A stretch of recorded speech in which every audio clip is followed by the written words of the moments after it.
How the Bible was made. For thousands of years, people have turned to the Bible for wisdom, guidance, and faith. But have you ever wondered, where did it come from? Who wrote it? And how did it survive through centuries to become the book we know today? This is the story of how the Bible was made. Long before there were books, there were stories. People in ancient times passed down their history, their laws, and their faith through spoken words, generation after generation. This was the beginning of what would one day become the Bible. One of the first major written texts in the Bible was the Torah, also known as the Law of Moses. These books, Genesis, Exodus, Leviticus, Numbers, and Deuteronomy, were believed to be given by God Himself to Moses. They told the story of creation, the journey of the Israelites, and the commandments that would shape an entire nation. But the Bible didn't stop with Moses. No, it was just the beginning. Over the centuries, prophets, kings, and scribes wrote down their experiences, their visions, and their messages from God. From the poetic Psalms of David to the powerful warnings of Isaiah and Jeremiah, each piece played a part in the unfolding story of God's Word. Even in times of exile and oppression, the words of the Bible continue to be written, recorded, and treasured. The Hebrew Scriptures grew, forming what we now call the Old Testament. And then came the most important figure in the Bible, Jesus Christ. His life, His teachings, His miracles, and ultimately, His sacrifice on the cross changed everything. But here's the shocking part.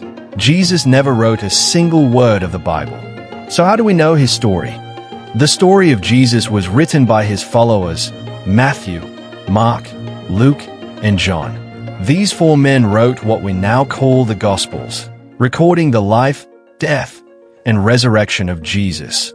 Their writings became the heart of the New Testament. But the New Testament isn't just about Jesus. It's also about what happened next. Letters, called epistles, were written by early Christian leaders like Paul, Peter, and John.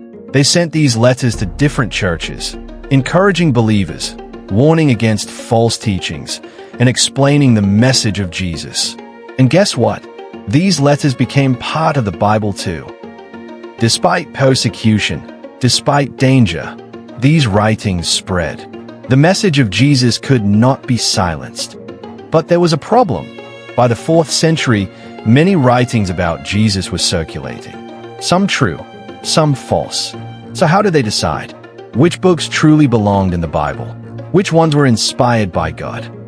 In the year 367 AD, a church leader named Athanasius wrote a list of 27 books, the exact same books we have in the New Testament today. Later councils confirmed this list, making it official. But before the Bible could reach the world, it had to be copied.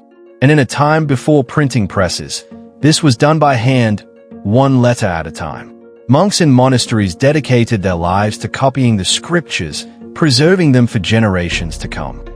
And then, in the 1400s, everything changed.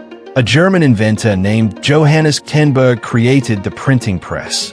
And the first book ever printed was the Bible. This moment made the scriptures available to more people than ever before. As time went on, people like William Tyndale and King James I translated the Bible into English, making it accessible to the world. And today, the Bible has been translated into over 3,000 languages, reaching people in nearly every country on earth. From ancient scrolls to hand-copied manuscripts, to printed books, to digital apps. The Bible has survived wars, persecution, and time itself. But more than that, it has shaped history, inspired billions, and changed lives. Whether you see it as a book of faith, history, or wisdom, one thing is certain: the Bible is a story that continues to be written in the hearts of those who read it. Like and subscribe for more end-time Bible stories.